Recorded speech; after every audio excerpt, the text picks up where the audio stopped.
don't know. I don't know. I'm looking, yeah. Marc Clarke, that's classic. I love it.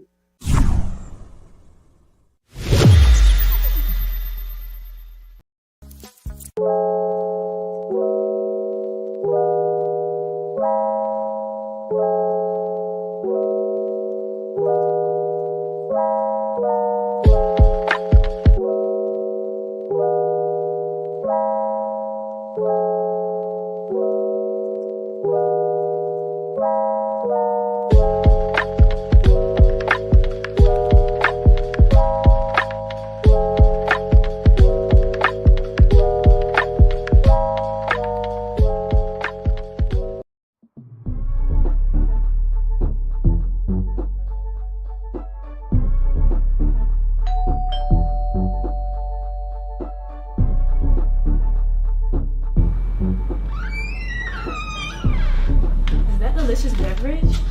Duh.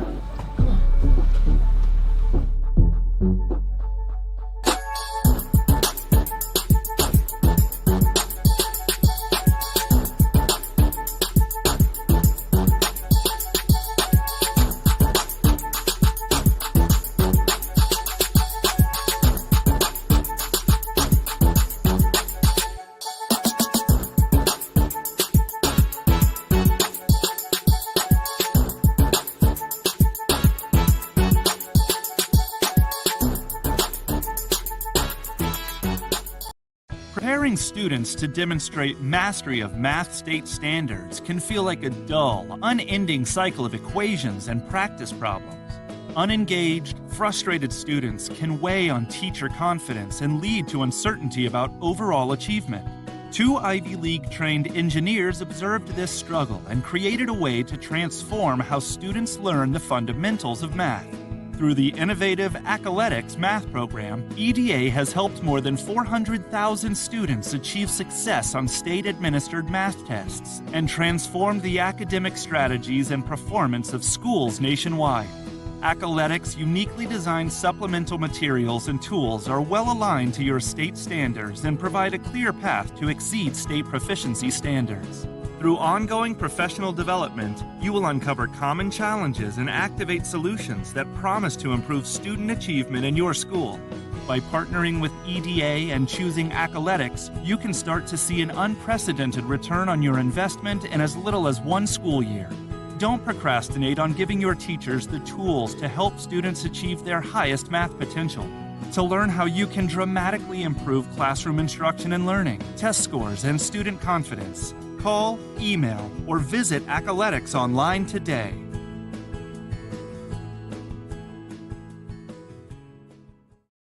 I'm Coach Roz, and I'm here with my Healing Shot Plus immunity booster, and it's just as simple as taking one shot a day. Just one shot, 1 ounce a day for your immune system.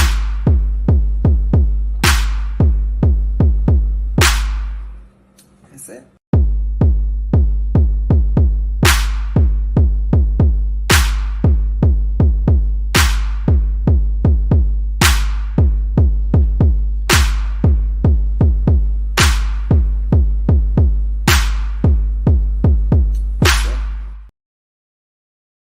Hey, what's up? It's Marc Clarke. When I interviewed Debbie, I was excited about her book. When I got her book, Harvesting Your Thoughts, Emotions, and Actions, I am so impressed and fired up. What I love about this book, it has inspirational quotes, it has affirmations, and it makes you look inside. It makes you look into yourself. Like, for instance, this is one of my favorite quotes. Now, you know I'm an only child, so I love this one. Sometimes you have to be alone to realize that you are the only thing that you need. Sometimes you have to be alone to realize that you are the only thing that you need. That right there is so inspirational. And then what I love about it is she gives you the motivation, and then she asks you your thoughts. What say you? And then she gives you a space to write down your thoughts. So you could date it. You could put your thoughts, how you were feeling. You can come back and check it out. It's a workbook that you can really use and apply to your life. Look at it. They say big things come in small packages. This is packing a wallop. And it's also, again, just a workbook that really can change your life. And that's why I love it so much. Again, Harvesting Your Thoughts, Emotions, and Actions by my girl, Debbie Mendez-Taylor. Get it on Amazon. Get it on Amazon today.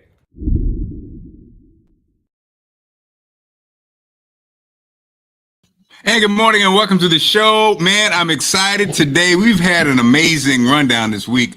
And really the theme has been, it really has been production. It's been, successful business, but also production, manufacturing in the Black community. And so we are actually in this beautiful space, National Harbor. And my man, George McBride, joins us. What's going on, brother? How y'all doing? I'm doing good. I'm doing great, actually. You may recognize this face from social media. I recognize those glasses. I recognize that face.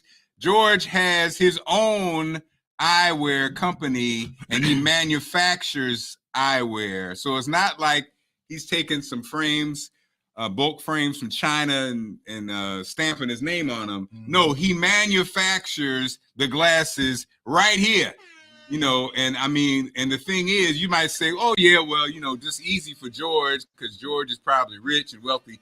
We're joined by Bootsy Vegas. Bootsy, close your window for me, brother. Yes, sir. Yeah, tilted somewhere else. So Bootsy's the co-host, George, by the way. That's cool. So George has a story. And Bootsy, as you know, we've had stories. I was just saying, this week it's been an exceptional week with people inspiring us and actually doing the work. When you talk about manufacturing, George, what I love about it is, as we talked to, shout out to Rashid Aziz yesterday, manufacturing is people, we talk a good game at the barbershop, in the community. We're gonna do this, we're gonna do that, we need to do this, we need to do that. But when you have actual manufacturing popping off, ain't no need to talk about it. What did they say? Don't talk about it, be about it. Manufacturing is being about it. Absolutely.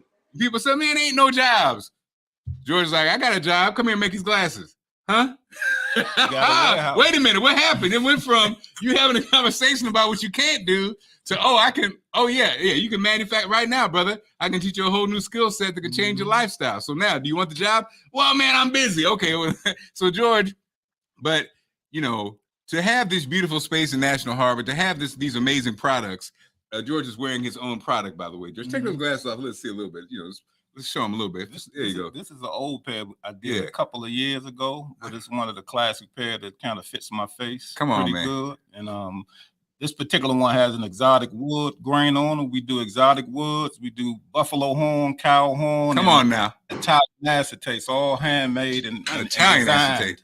Not Italian acetate. Bootsy, I brought all my glasses, so George is gonna whip me up some too. So George, but your story does not begin in a beautiful facility like this. No, not at all. Not at all. And Bootsy, I was expecting an older gentleman for all that he's done, but he's younger than me. So wow. No excuses out there. People be like, people my age be, man, if the man gave me a chance, I could. Okay, well, this brother started from the. Let's share a story right now. So George, tell us, how did it all begin, man? Tell us about your story. Where are you from? Where it began, and then of course we'll hear where it ended. But where did it begin? Well, it began me being born at Howard University Hospital. Okay. Northwest. Okay. I was born there too. Okay. Okay. All right, Bootsy, I got that in common. Okay. Straight from DC, for real. Yeah, I was born in DC here. Okay. Yep. But I was raised in, we moved out of DC to Capitol Heights, Maryland. Okay. And I kind of grew up in Capitol Heights, Maryland, real trouble kid, taking chances, a risk taker, common young man getting in trouble a lot. So George, just out of curiosity, now, a lot of people, you said risk taker. So you decided to take some risks. I decided. You chose it. It didn't necessarily choose you necessarily.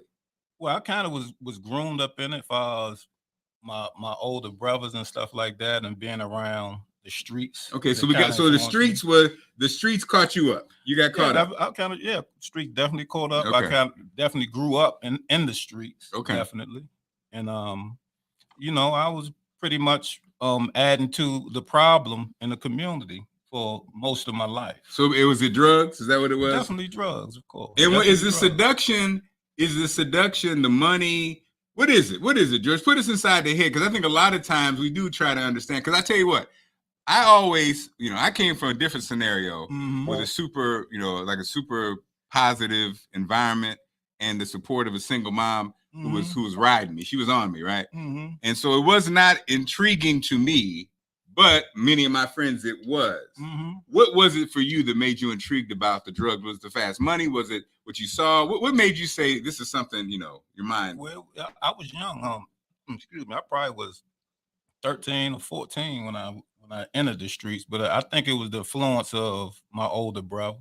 Okay. Just looking up to them naturally Mhm. and wanting to follow them from the things that they had. Because I grew up with in a household with basically 10 brothers and sisters in one household, basically a 2-bedroom household. So Okay. it was kind of, you know, impoverished in our household. So this is the thing that led us to having something, and that's all that I knew. Okay.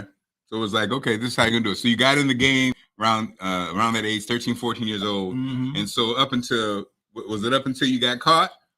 Yeah, I mean, I've been in and out of jail quite a few times, as a juvenile, and I spent probably close to half my adult life in prison also. Wow. So what was the moment that made you say, okay, I'm sick of it? Or was there a moment? Well, it was the last time that I went and I had my first daughter, really, and that's Emory. And that's where the name came from. And that's where the name is derived from the letters that I used to write my daughter. So that's where the name derived from. Dear Emory is the name of his company. Dear Emory. What a great story. Did you have a question, Boosie? I'm sorry. No. I'm just listening. You know what I mean? And But I think his story is amazing because and I'm sure he's probably going to allude to this. A lot of us were victims of our environment sometimes, and sometimes not something that we choose. We're just around. Life circumstances hit us. So I'm loving the story because I'm loving where I know the end is going to go. And so you had the child, and that made you say, okay, I want something better for her. Yeah, because she was born, my girlfriend was pregnant when I went into the feds this time. So, I was in there and I only really seen my daughter one time. I only held her one time my whole prison sentence in that time. So that was really the motivation for me. And how long was that sentence? Basically a 10-year sentence. Okay, and you were probably in your 20s or in your 30s? I definitely was in my 20s. Wow. I probably was 28 or something like that. And it was a trafficking? No, it was just a conspiracy. Just conspiracy. It's a big conspiracy, a couple of different states where we was around just doing whatever we was doing. Okay. But it was conspiracy with some other guys also that did a lot of time. So did you always have, from an entrepreneur standpoint, did you feel like you had a gift as far as for numbers and how to make money and for hustling? You know what I mean? Because it seems like there's a lot of parallels between cats who, was slinging in the streets and then they become successful business people. Because I guess it is product, it is demand, it is money. Is you know what I mean? Did you feel like you had an eye for that? I was used to making transactions because when I was pretty much in the second grade, I used to hustle at the gas station. I used to carry bags at the grocery store. Okay. I would even go down to the liquor stores and collecting cans and bags and stuff, and I'd take it up to the Safeway and cash it in for money. I've been doing that as long as I can remember. So the drive was never a problem. It was just driving in the right area. Exactly. I was just going down the wrong road. And so you decide not to do that. And then how did you get into glasses? How did you get into legitimate business? Well, it all started from still being in prison. I took business management courses. I took accounting courses. I took real estate courses. And I've read tons of investment books. So I look at myself as an investor at this point. I'm pretty much just an investor and a businessman, basically. And this is just an investment of my time and basically just putting my time towards an asset and putting my money towards an asset. And I'm gonna naturally get wealthier by doing these things. And what was it about eyewear? Well, when I came home, I drew. I wanted to do clothes, but I had 500 designs that I drew during my course of being incarcerated. So my whole idea was to come home and do a clothing brand. But when I got home, I realized it was a little saturated because everybody had a clothing brand. Wow. So it wasn't nothing. I didn't believe it was nothing remarkable for me to say, to go say, well, I got a clothing brand, and everybody else already doing it. So I was trying to think of something that was a little more clever and a little more interesting. So a friend of mine gave me a pair of Hugo Boss glasses, and I still was on home confinement. I couldn't come out the house, so I can come out the house a couple of hours a day, and I used to scour the internet trying to find different stuff to put my brand on. So I ran across eyewear, just some basic glasses out of China with the wood on it, and I got my logo engraved on. I ordered like 100 pair of them. You know, got them. And I'm just so excited just to see my brand on something after so much time. And I sold them. Wow. And I just asked myself, I sat and asked myself, how do they make glasses? Because I never knew anybody that had a brand or even sold glasses. So I started just doing research and just looking on YouTube at a lot of different eyewear brands. And what they do, they give you glimpses into their processes. And this is how everything got kickstarted and me learning and getting that first piece of equipment to start my journey on making eyewear.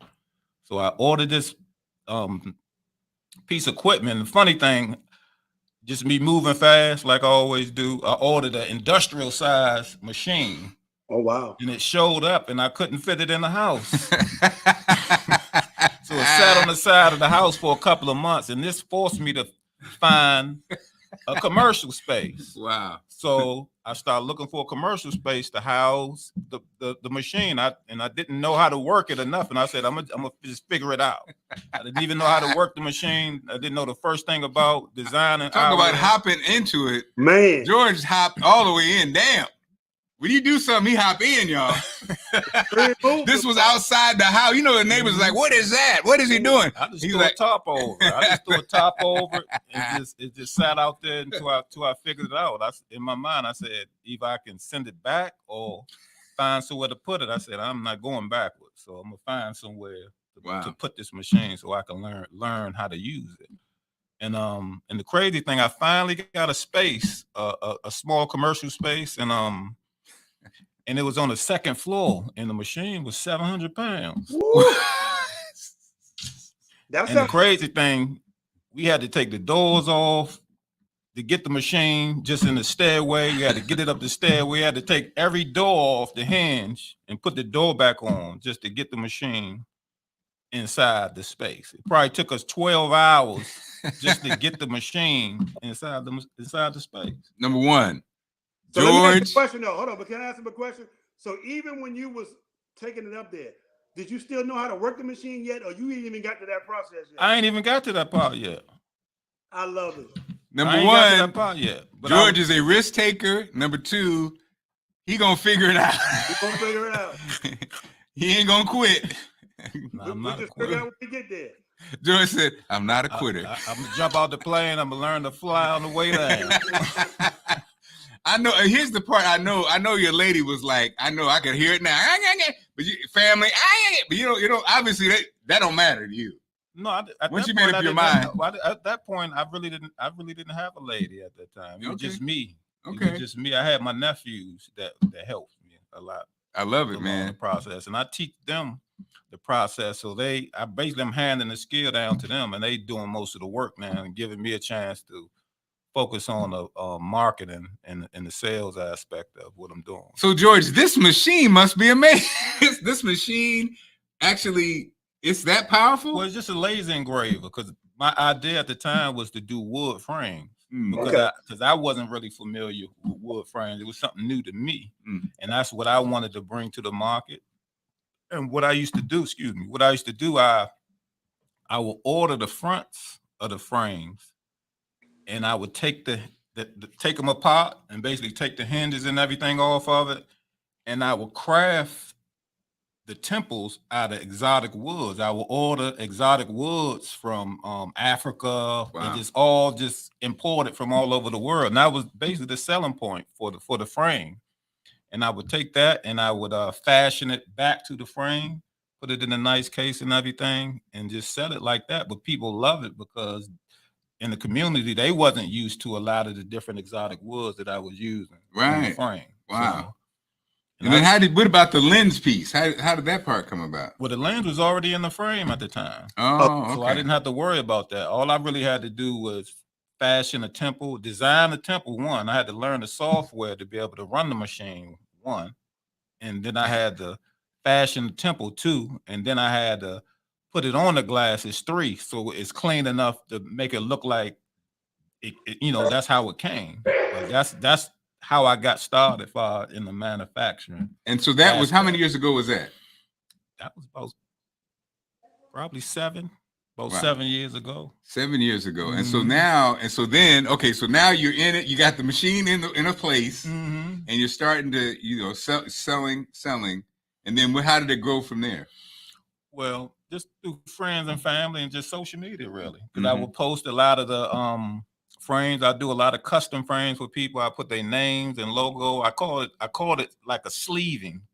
I put a lot of stuff on the side, just like a sleeve tattoo. So I put their logo and whatever they wanted on the side of the frame, and I would design it however they wanted.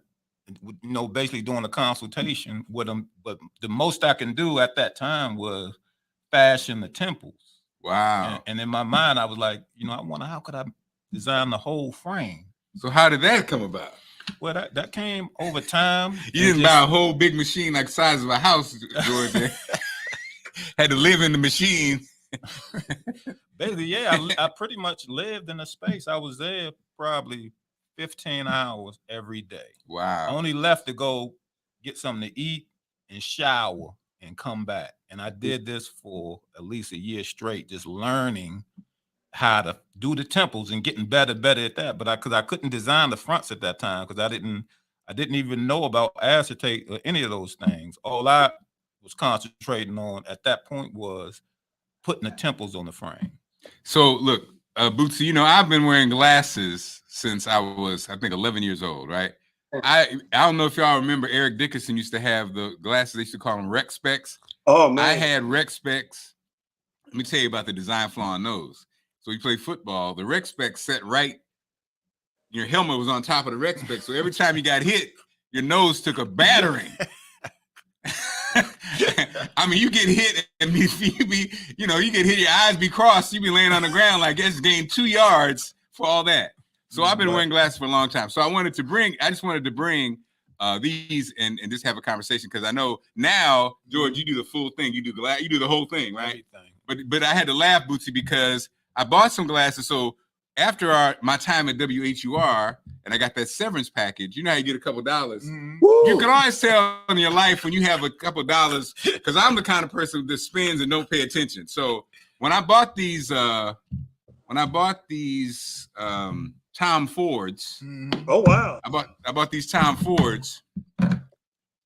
Oh, dang. Did I leave them? Oh, no. Here they are. I brought these Tom Fords, Bootsy. I didn't realize these were like $800, right? And as George was saying, what you're paying for is the name, because the design is really basic, but it says Tom Ford, and it does have the fancy, the tortoiseshell looking sides, but it's not real tortoiseshell. $800. I scratched them all up, and to replace the lenses alone, they want to charge me $500. So I know now that I got to hook up with a brother that makes glasses, I know George can help me out on that too. Definitely. Right? Well, George, Yes, I would love to ask you, how long did it take you to fully learn how to work the machine? Because I love the process of 2 months moving it upstairs. When did you fully how long did it take you to have a fully grasp on how to work the machine? Well, it probably took 6 months because you got to learn how to use the software too. Because you can't use the machine and design without being able to navigate the software to make the machine do what you want it to do. Wow. So first of all, I had to learn how to use the software little by little, just cutting circles, cutting squares, and just starting like with the basic ABCs before I can learn how to sound out a word or spell a word, basically. And just to get up to the point where I had a functional pair of frames that I can really offer to somebody, at a certain value, it took me about 6 months to do that. Well, I think that's the most amazing part of the story is you brought it 2 months outside, 6 months in. So the whole process for you to even learn how to do it correctly was a full year, you would say? Basically, yep. Just to be able to fashion a temple to sell a frame, to be able to have a product that had a value, basically. Wow. And I think that's probably the most amazing part of this story is the fact that you had a vision, you stuck to it, but you were patient in learning it. I think sometimes, a lot of people think it's all microwavable really quick, but Mm-hmm. you're a visionary, you have to be patient and learn. And I don't know how many people would spend a whole year to learn something that they just kind of invested in. So this story already is really amazing, but it's also amazing and a testament to how patient you was of seeing what you wanted to make happen for yourself. And that's what makes these kind of people special, I think. Because you're right, Boots. I think the average person taps out. I think the key to what I did to make it all possible, like during the time I was incarcerated, I learned about credit, and I was able to get my credit up in a way that I had basically almost $70,000 in credit cards before I can go out of the house. And this was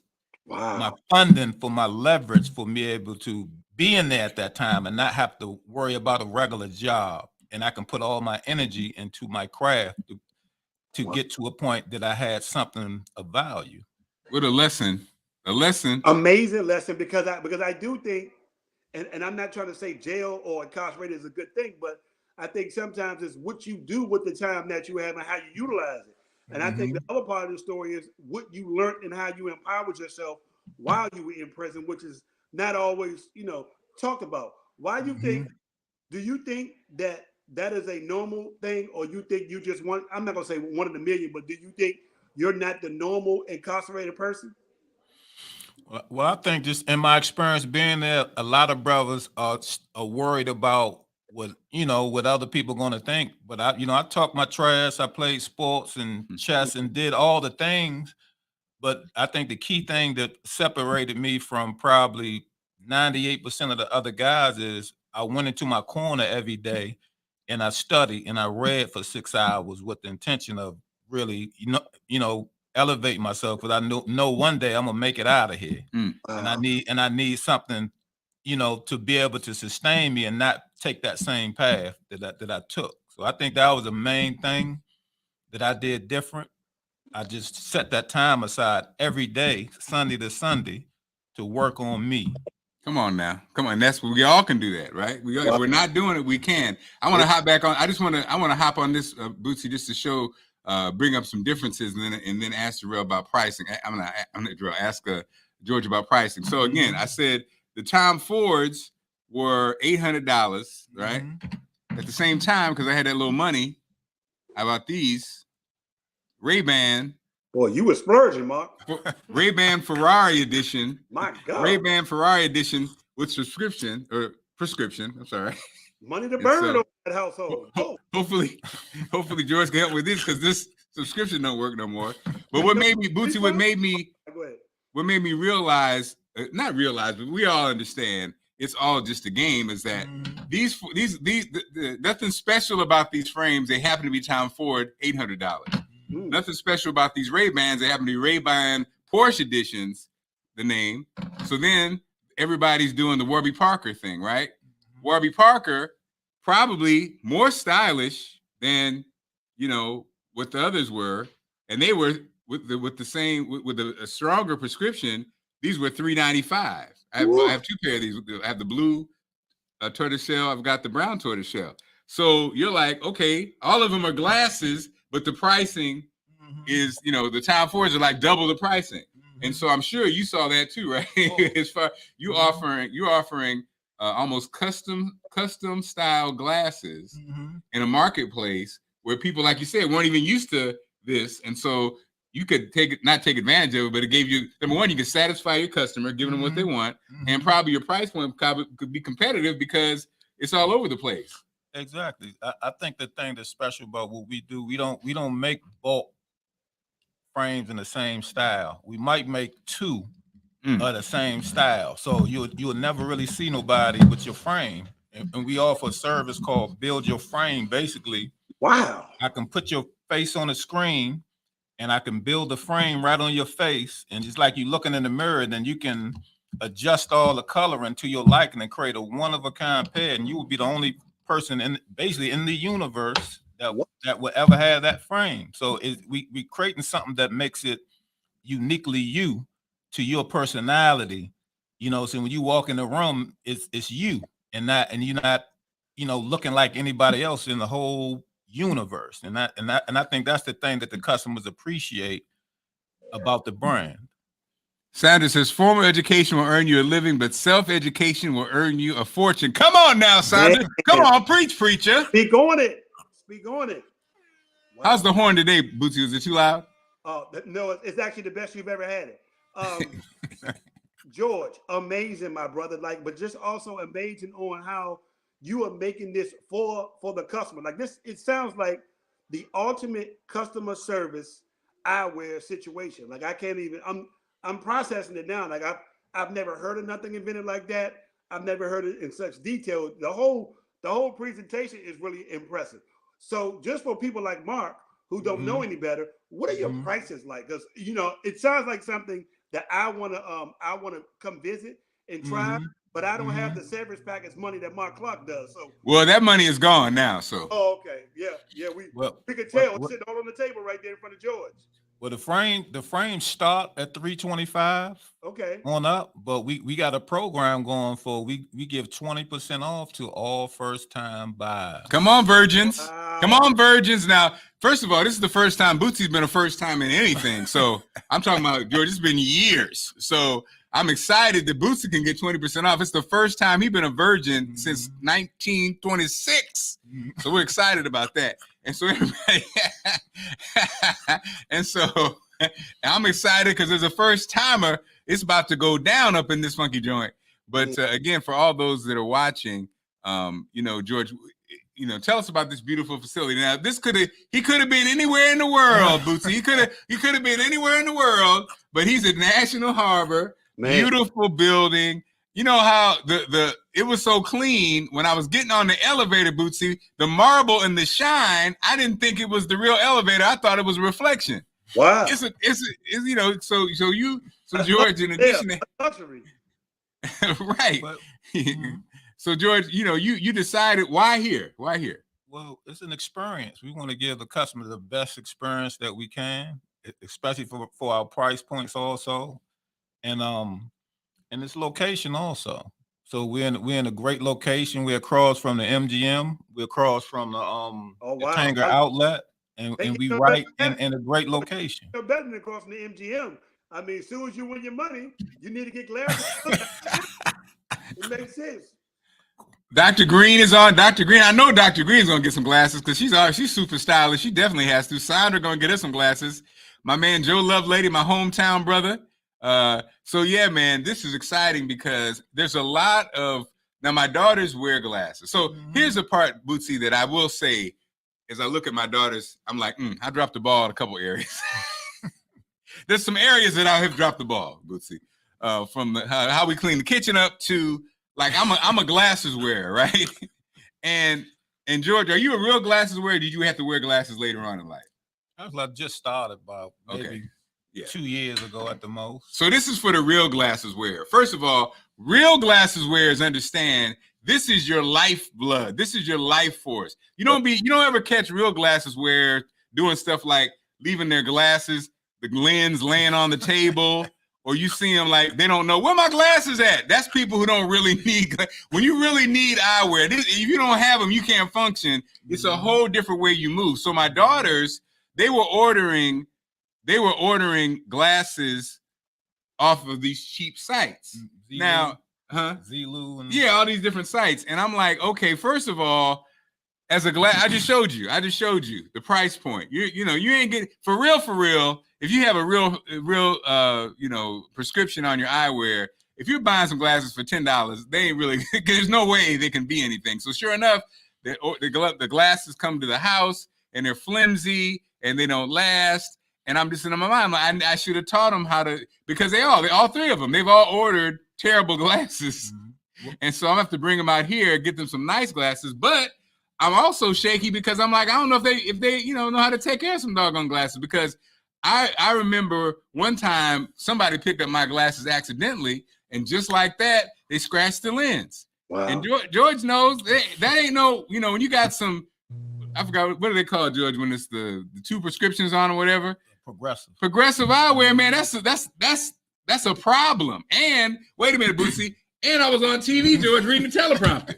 Now I got a smudge on my right eye because you picked up my, you know what I'm saying? And so there are a lot of discount eye situations out there.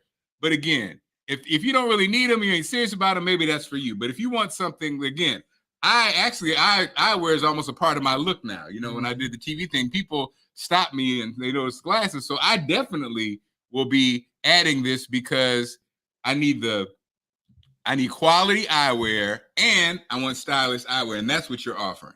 Absolutely. And I'm sorry, I interrupted the question. No, I just wanted to say, educate people on the quality of frames and why you can get glasses for $10 versus a glasses being $100 or $200. Most people don't understand the cheap glasses that people buy is petroleum based.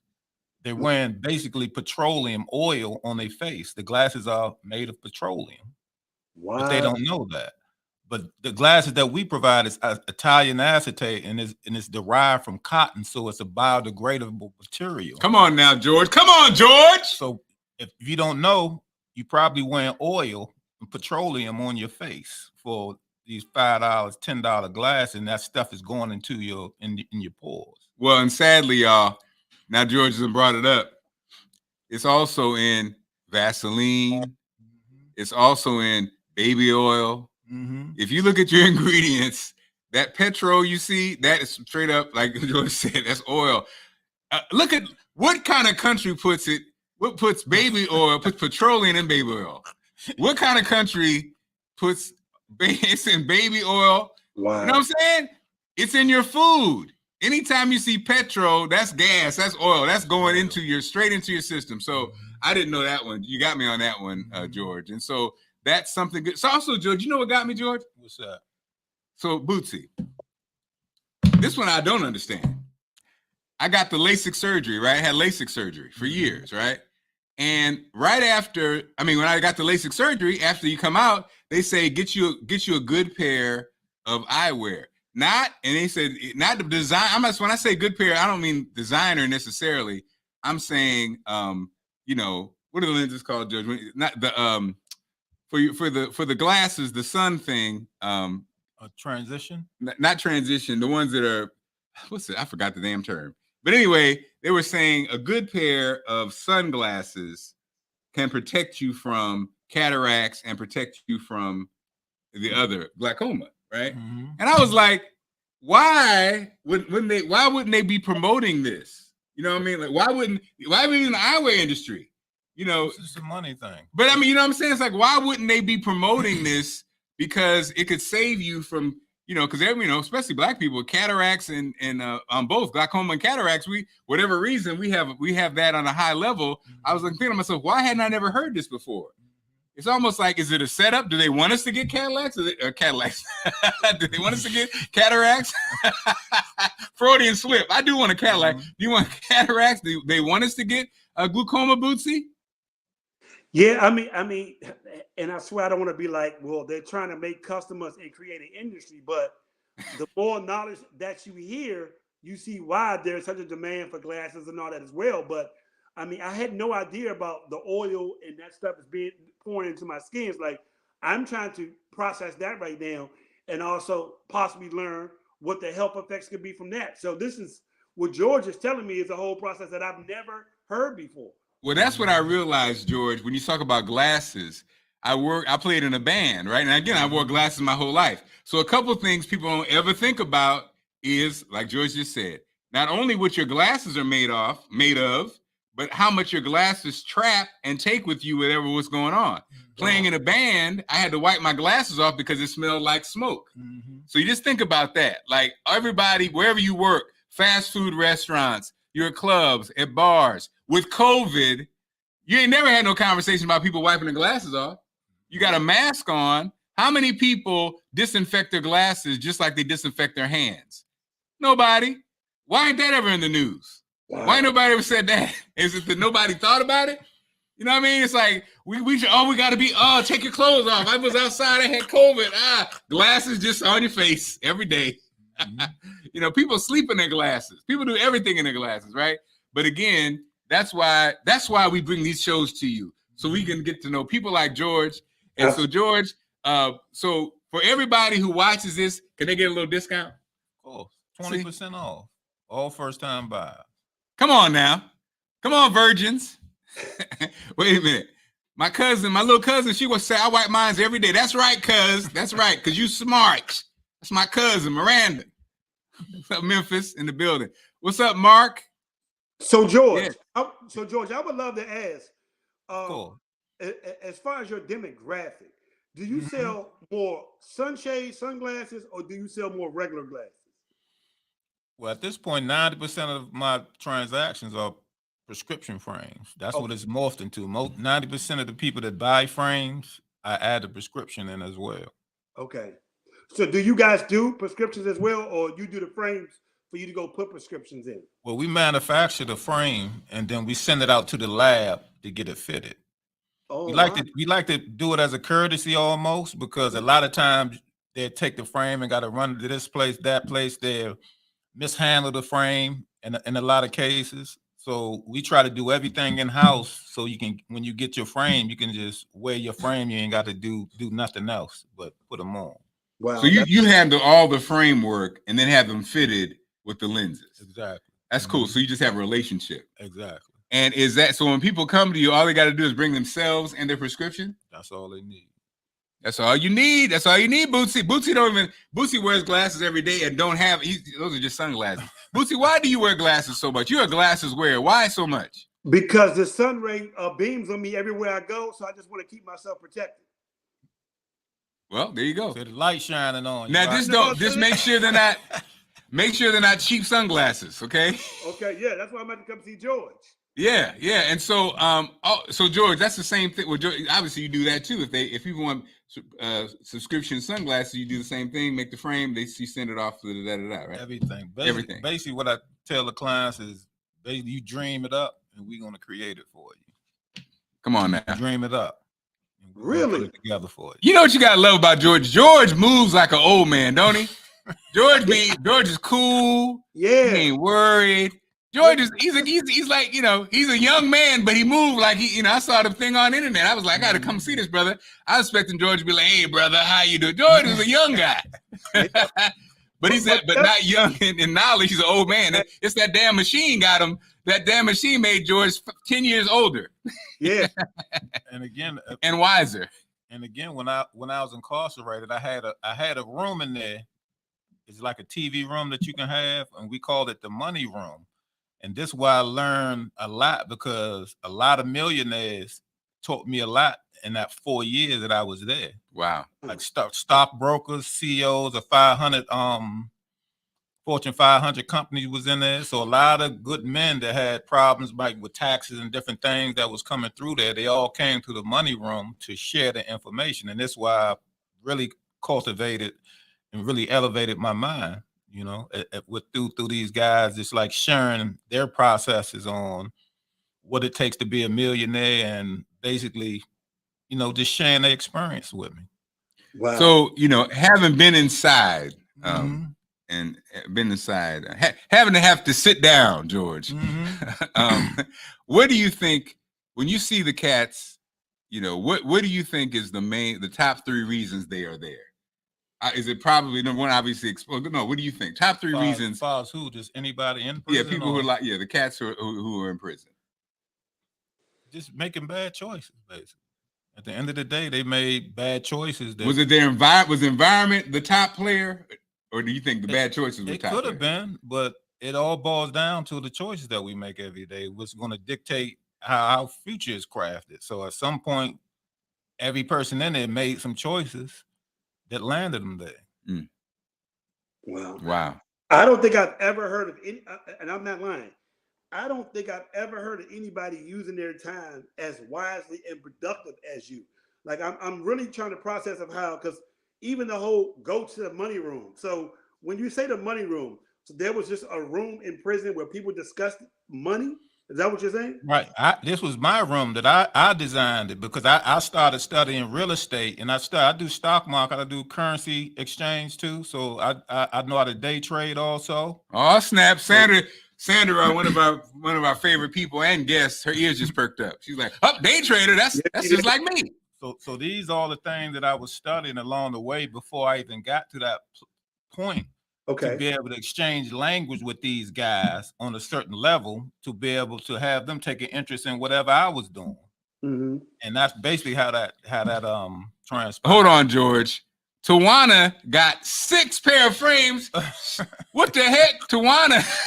Tawana gets a Lifetime Achievement Award from Dear Emery. Go ahead, girl. 6, and I know she's stylish. Mm-hmm. So Tawana's all about her look, because I know she's stylish. 6 pair of frames. You know Tawana, obviously, George. I know Tawana. How you doing, Tawana? That's what I'm talking about. So George, talk about support. So George, how many people end up being in this room? Like, so you created it at the height of it. How many? Hold on 1 second. Mm-hmm. George, Bootsy's obsessed with the money room. Mm-hmm. Go ahead, George. Go ahead, Bootsy. I feel you, Bootsy. Yeah, but the thing is, that's very interesting on where you can network and learn something at. You know, I think as Black people in our community, we need to find these type of avenues and alike minds to come together to create something.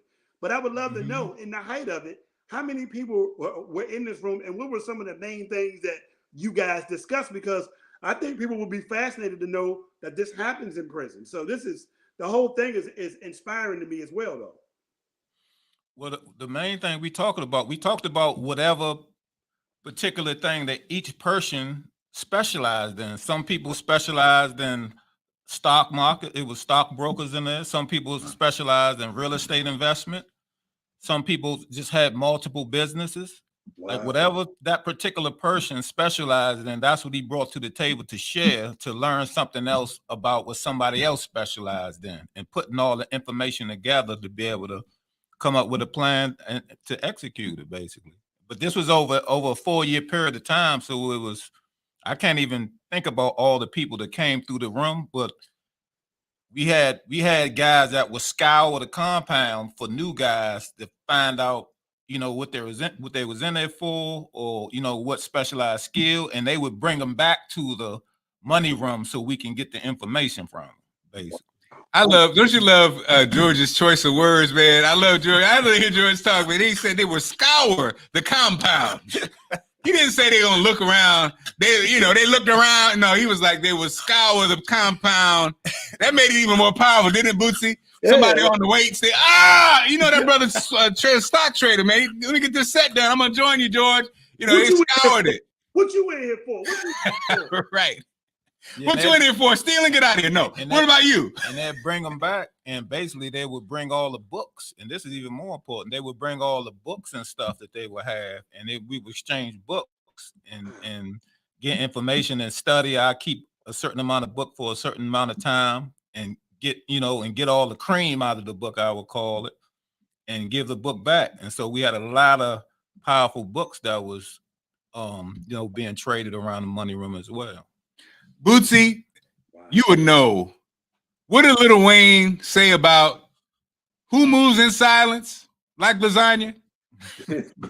Gangsters and smart, but also smart men, though. Like, you know, I think sometimes what his story is great on is that you never know where you can pick the knowledge and the inspiration up from. Like, you know, some people could look at jail as the worst thing ever, but this man literally has utilized whatever time he spent there and has now transitioned his life, other people's lives.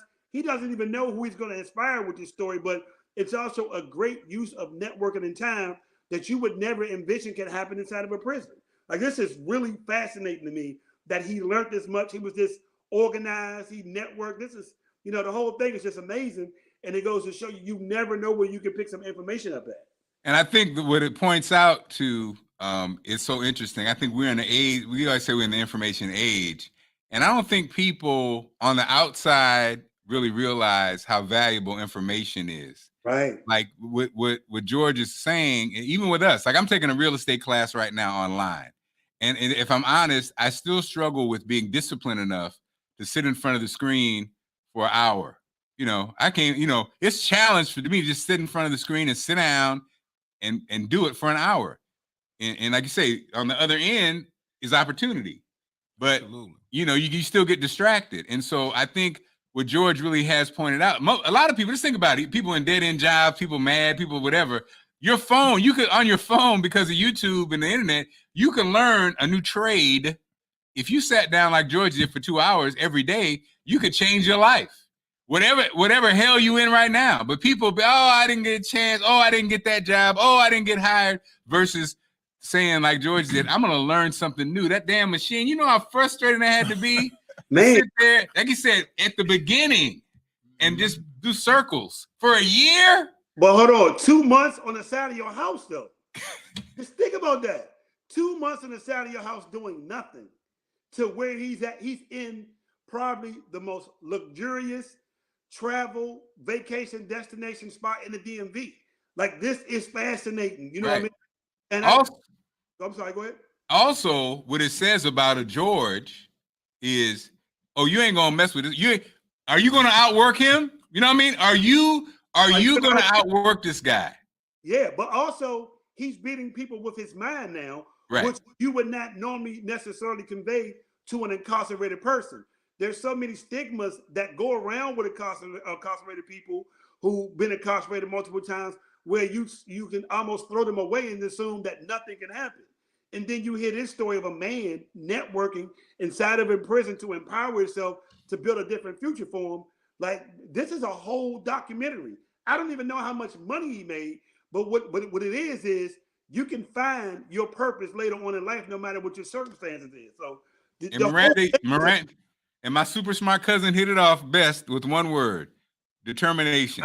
Who's more determined than this brother right here? What he just told me is, you ain't messing with George. You ain't gonna mess with George McBride. I've never, and trust me, Mark, you know, I work with teams. I've been a social worker. So I have never heard of nobody ever utilizing their time. Like, this is the most fascinating thing that I think I've ever heard. Like, I literally want to come drive and go talk to him and have him come speak to my students, because he got that. George is down with definitely. that. That's my next move. People need to hear his story. You hear him, Bootsy? He just said that's his next move. Yeah, ahead, I'm just looking for a platform to talk to the youth too, and I'm looking for, you know, some type of non-profit organization that we can be able to put the facilities into, because I taught myself engineering. I'm like a master engineer. I do carpentry. I'm a master designer. I can design anything at this point. And I have a whole plethora of skills that I can train and hand to the youth. Plethora. Go ahead, y'all. You ain't ready for plethora. Yeah, man. He basically said, I got a lot of skills. I have a plethora of skills. Go ahead, George. Yeah. Why does George sound like, now this, George confirms that DC is the South. George sound like he's from the South. He from here, but he sound like he's from the South. I think fast and talk slow. There we go. Man, this is Bootsy. We on a roll on these damn shows, aren't we? I knew though, when I saw George online, I knew it was gonna be a great show, because this brother right here. But now I'm fired up, because here's also what George does to all of us. Ask yourself the question: when's the last time you willed yourself to a better place? Man. When's the last time, you know, it's great to talk about whatever you're going to do and what you want to do. When's the last time you willed yourself to another place, really by being determined, being disciplined, having a plan, you know? And that's the thing, I think, George, having a plan, you know, being disciplined and being patient. Focused. You know, because it's so easy. I laugh at myself, Bootsy. It happens to me every 10 minutes. I'm in the parking lot. I'm about to walk over to Royal Farms. I got 10 minutes before the show starts. I got to work on getting focused. Focus, Mark. You know what I'm saying? What are you doing? You know, it's like, and so talking to people, being in the same space, witnessing this beauty, these frames. We should have looked at the frames. We'll do that the next show, George.